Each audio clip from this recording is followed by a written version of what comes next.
As you're listening, especially if you're more unfamiliar with me, you might be kind of having a lot more energy in your thinking mind.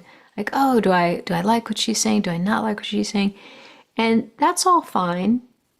It's not anything you have to make go away. But what I would encourage is a simultaneous encouraging for the mind, the thinking mind even, to just feel that this is a time that you can settle and just be and see if the talk can just sort of wash into your experience and just leave its impressions and trust your system to kind of know what resonates and what doesn't. And it can be a time to not have to fill in your own narrative with the narrative that I'm speaking, but instead just sort of let things rest and to invite your system to just be. Just be. Like for this time, you don't have to be doing or managing or solving, but just be.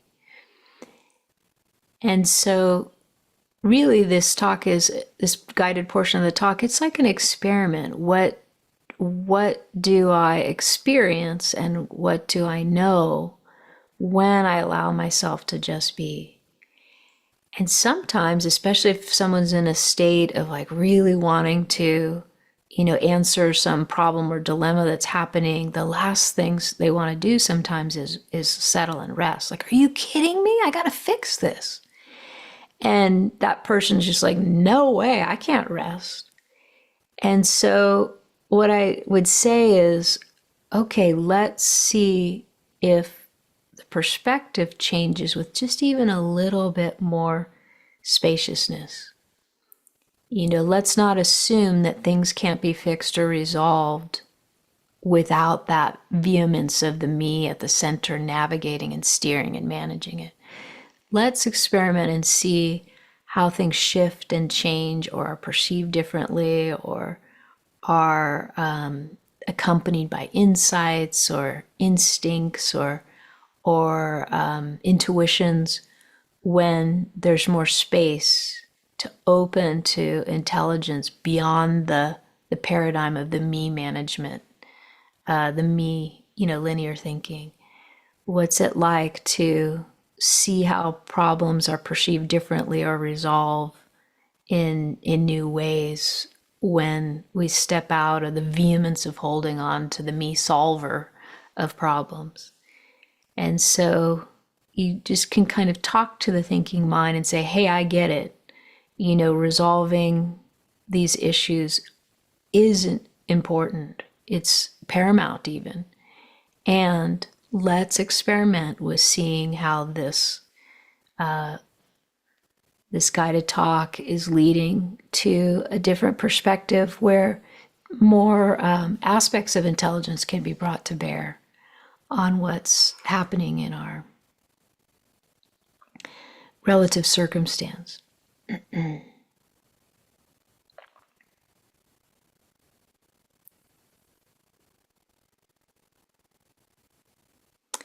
And sometimes the thinking mind will be kind of,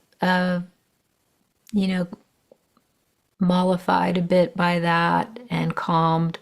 But sometimes it really doesn't feel that that's satisfying. It still feels threatened about the idea of sort of releasing its control of the solver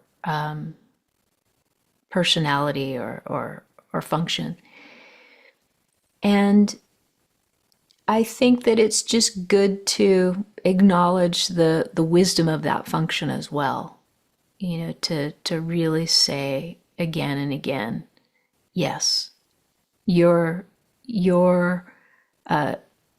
compulsion to resolve things is absolutely vital, and there's nothing in this that's asking that to go away.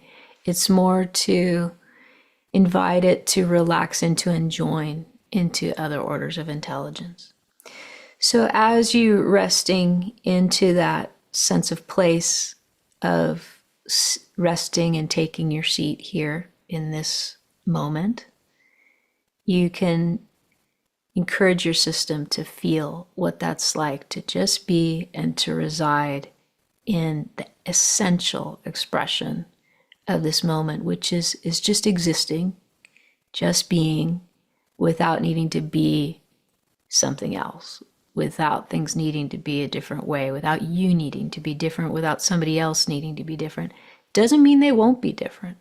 It just means we're experimenting with that complete permission and seeing how the mix shifts.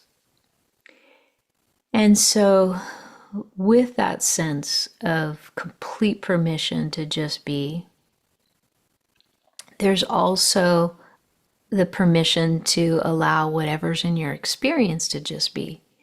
So there could be resistance, there could be, lack of being settled or whatever's happening, or there could be, excitement even that's, having you bubbled up and you don't feel like you want to settle, or you feel really, vitalized and charged and you're like, I don't want to be still. And there could be anything in your experience. And what's it like to still rest in the moment as it's presenting and just allow whatever's presenting to take the lead and kind of have its way that it's dancing and singing the moment, or however you want to call it, displaying the moment. And what's it like to just be, and to more intimately join the moment. And then from there, as you settle into that more and more, something shifts energetically, where a lot of the energetics that were more up and out, they tend to mix with that low down anchored grounding feeling in your experience. So you don't have to have all one or the other.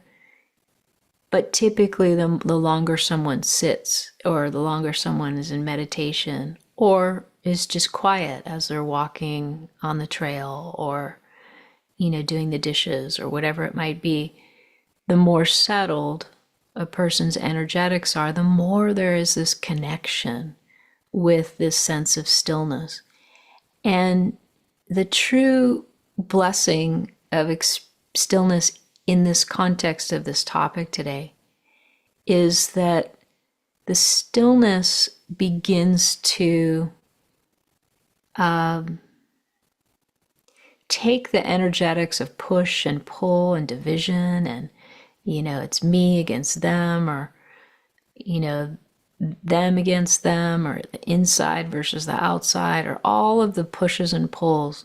The stillness just kind of takes all those energies and begins to ground them into a greater and greater sense of, you could say, kind of neutrality, but it's not like like, what do they call it? Like antiseptic or something kind of neutrality. It's just a kind of, more even sense of the energetics in your body, such that they're not kind of pulling your attention and drawing you into certain positions of mind, or even positions energetically. So the stillness really helps things settle. One of the better visuals I've heard for this is, Adyashanti, my main teacher, who I'm married to. He'll talk about, like, a glass that's full of water. Like, this one isn't clear, but if you had a clear glass and you saw there was a bunch of liquid in it, and it, at first you'd had it all stirred up, let's say you put some powder in it or something, you'd stirred it up, and then after a while you plunk the glass down in it and it settles and all this clarity comes to the surface.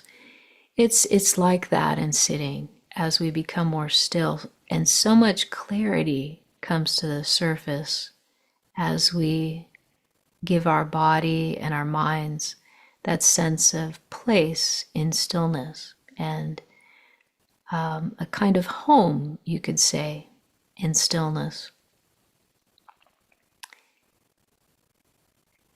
So, as far as a pointers to more of a paradigm shift where we start to perceive things differently, this is an important piece, is to get a sense when all the stirrings of our mind and body settle, how does awareness perceive through your eyes then?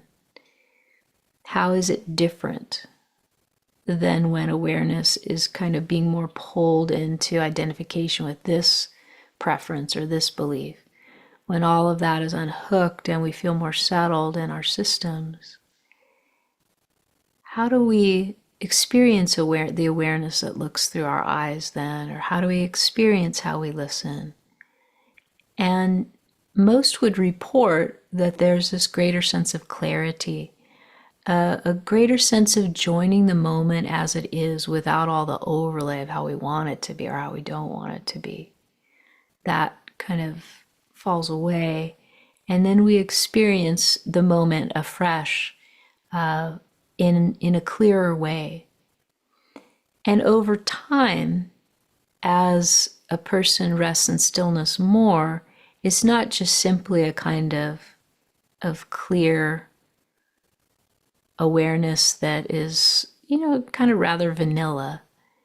Over time, as those energies that were engaged in all the thinking and all the push and pull, as those settle, a lot of those energetics get freed up from their investment in all of these pushes and pulls and preferences, etc. And as that energy gets freed up, there's a brightening of that stillness or quietude. It becomes more alive and vivid for us. And so it's no longer so kind of vanilla. It's more textured and rich and flavorful. And what happens from the gaze of awareness is it's less this kind of objective, just watching, observing, taking in a clear, kind of more vanilla, or I think I use the word like just neutralized state. There's a greater stillness, and even that position as the one who is aware that often just sort of steps back in this objective vantage point, like I'm the one looking at everything else that's out in front of me. The more we really rest into stillness, even that position as the observer tends to relax. And as that position as the observer tends to relax and soften, and also join the kind of aware space or simplicity of the moment, then there's this different experience of awareness that actually joins with more of a body awareness. Because as our energies settle below the neck and into the body and below the waist and down toward the earth, there's more of that feeling of being energetically resident in our form.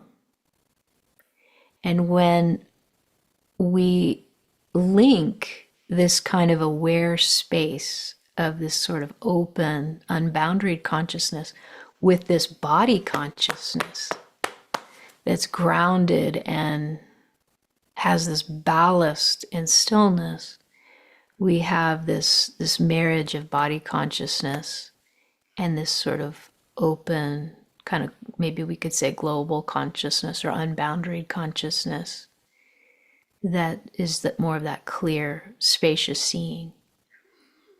And so we have that sort of sky-like experience above the neck, maybe a little bit below the neck as well. And then as the energy drops more low and our breath drops into the lower belly and we ground more in our seat, in our posture, then there's also that sense of that consciousness of form. And it can kind of almost feel like that sky resides above the mountain of our form that's taking its posture and meditation. Poof. And so we have that blending of heaven and earth as is sometimes spoken of in Qigong or Taoism,